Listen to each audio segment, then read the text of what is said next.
Himachal BJP के अध्यक्ष सुरेश कश्यप ने कहा है कि हिमाचल में कांग्रेस सरकार ने अपनी तानाशाही शुरू कर दी है और प्रदेश में सरकार बदले की भावना से काम कर रही है। बीजेपी प्रदेश अध्यक्ष आयोजित सिरमौर जिला मुख्यालय नाहन में पत्रकारों से बातचीत कर रहे थे।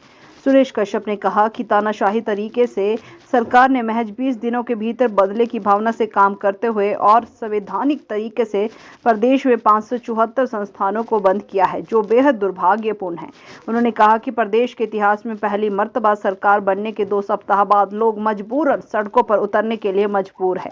सुरेश कश्यप ने कहा कि पेपर लीक मामले में प्रदेश सरकार को हिमाचल पुलिस की सराहना करनी चाहिए, बावजूद कि मुख्यमंत्री पत्रकारों के सामने आकर इस मामले में कुछ श्रेय लेने की कोशिश कर रहे हैं। उन्होंने कहा कि यह वही पुलिस है जो पूर्व सरकार के समय हिमाचल में गंभीरता से काम कर रही थी। ऐसे में मौजूदा सरकार को हिमाचल पुलिस की पीठ थपथपानी चाहिए। उन्होंने कहा कि पेपर लीक मामले को लेकर भी मौजूदा सरकार पूर्व सरकार पर छींटाकशी कर रही है। जैसा कि अभी अभी कांग्रेस की सरकार बने हुए मात्र 20 दिन के लगभग हुए हैं और अभी से जिस प्रकार की तानाशाही इस सरकार ने इस प्रदेश में प्रारंभ की है और हमने हिमाचल के इतिहास में पहली बार देखा कि सरकार बनने के मात्र 2 सप्ताह के अंदर अंदर प्रदेश की जनता को सड़कों के ऊपर आना पड़ा। ये बहुत ही मैं समझता हूँ अच्छी परंपरा नहीं है, स्वच्छ परंपरा नहीं है।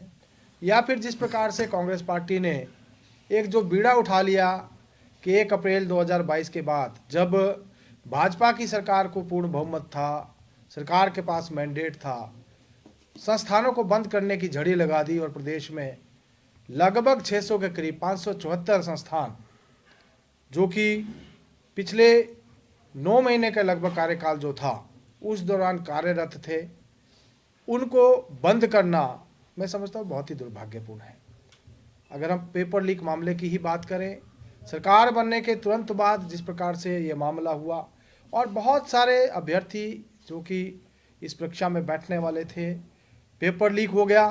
और दुर्भाग्य इस बात का है कि कांग्रेस की जो वर्तमान सरकार है उनको इस बात की जिम्मेदारी लेनी चाहिए, क्योंकि सत्ता में वो है, वो भारतीय जनता पार्टी के ऊपर सारा जो मामला और कीचड़ उछालने का प्रयास कर रहे हैं और प्रदेश के मुख्यमंत्री को स्पष्टीकरण देने के लिए आना पड़ा। प्रदेश की वही पुलिस जिसने कि जब भाजपा के समय में पुलिस का पेपर लीक हुआ था त्वरित कार्रवाई करते हुए 24 घंटे के अंदर एसआईटी का गठन भी किया था और धरपकड़ भी शुरू कर दी थी। 24 घंटे के अंदर अंदर जो भी इसके लिए दोषी थे उनको पकड़ने का काम किया। दोषी चाहे प्रदेश में थे या प्रदेश के बाहर, उनको जब पकड़ा और वही पुलिस जिसको कांग्रेस के नेता गालियां देते थे उसको कोसते थे, अभी उसने फिर से जो पेपर लीक का मामला उजागर किया उसको पकड़ा। लेकिन इसका श्रेय कांग्रेस पार्टी के नेता अपनी पीठ थपथपा कर ले रहे हैं। उनके मुख्यमंत्री जी इसका श्रेय लेने की कोशिश कर रहे हैं, जबकि पूरा मामला प्रदेश की पुलिस को मैं बधाई देना चाहूँगा।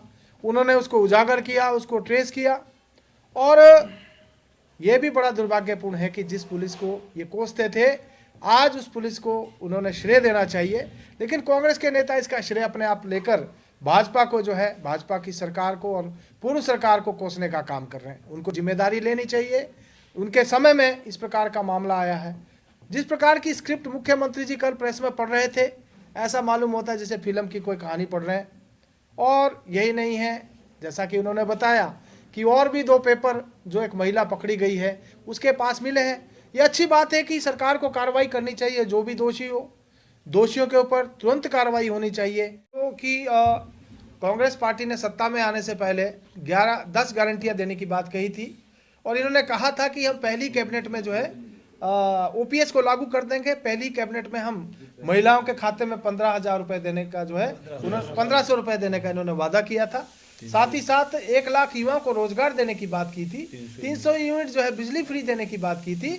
और आज प्रदेश की जनता इंतजार में है, प्रदेश की महिलाएं इंतजार में है, 1 लाख युवा इंतजार में बैठे हुए हैं और ओपीएस को लेकर भी जो है यहाँ के कर्मचारी जो है तैयार बैठे हैं। पहली कैबिनेट का इंतजार है कि पहली कैबिनेट में ही ये निर्णय जो है कांग्रेस पार्टी ने जो 10 गारंटियां दी हैं, जिसमें मुख्यतः इन्होंने ओपीएस और 1500 रुपये महिलाओं के खातों में और 1 लाख युवाओं को रोजगार देने की बात जो है पहली कैबिनेट, और इन्होंने कहा था कि हम 10 दिन के अंदर ओपीएस को लागू करेंगे। आज महिलाएं भी इंतजार कर रही हैं, आज युवा भी इंतजार कर रहे हैं, आज कर्मचारी भी इंतजार कर रहे हैं कि कब उनको ओपीएस मिले, कब युवाओं को रोजगार मिले और कब जो है वो 300 यूनिट बिजली फ्री और महिलाओं के खातों में 1500 रुपये आएंगे।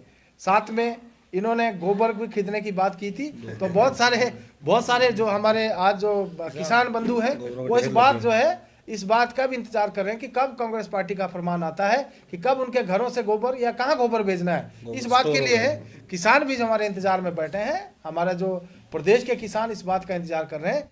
देखिए, जहाँ तक आपने जसवां परागपुर की बात कही है, जिस प्रकार से वहाँ 2 एसडीएम के कार्यालय बंद किए गए तो जनता के अंदर कहीं ना कहीं आक्रोश था। लेकिन ये बात सही है कि जिस प्रकार से वहाँ थोड़ा अमर्यादित भाषा का प्रयोग किया गया वो दुर्भाग्यपूर्ण है। लेकिन अब जब जनता के अंदर आक्रोश हो, उस समय कौन सा व्यक्ति कौन सा नारा लगा दे या क्या कह दे, वो क्योंकि जनभावनाएं थी, जनभावनाएं आई। लेकिन हमारे जो पूर्व मंत्री रहे या वहाँ से विधायक है, उन्होंने भी कहा है कि हम ऐसे नारों का समर्थन नहीं करते। और जो मुख्यमंत्री जी की धर्मपत्नी है, उन्होंने कहा है कि वो हमारी भी बहन है, जो है जसवां परागपुर की बेटी हैं। तो जहाँ सभी लोगों ने जो वहाँ कांग्रेस के जो कैंडिडेट थे उन्होंने अपनी बहन बताया, तो हमारे विधायक जी ने भी कहा कि हमारे लिए भी वो बहन है। पूरी समीक्षा करेंगे, पूरे प्रदेश की समीक्षा करेंगे और उसके बाद जहाँ पर भी जो भी निर्णय लेने की आवश्यकता होगी हम निर्णय लेंगे। हम देखेंगे कहाँ पर हमारी जहाँ हम पीछे रहे, हार के क्या कारण रहे हैं। हमने ये भी देखा कि भारतीय जनता पार्टी ने 25 सीटें जीती हैं और 5 सीटें हम लेस देन 1000 से हारे हैं, जिसमें हम जिला सिरमौर की भी हमारी 2 सीटें ऐसी हैं। और पूरे प्रदेश भर में अगर हम देखें तो बहुत सारी ऐसी सीटें हैं जहाँ पर कि जीत का आंकड़ा बहुत कम रहा है। कारण क्या रहे, हम विस्तृत रूप से उसकी समीक्षा करेंगे।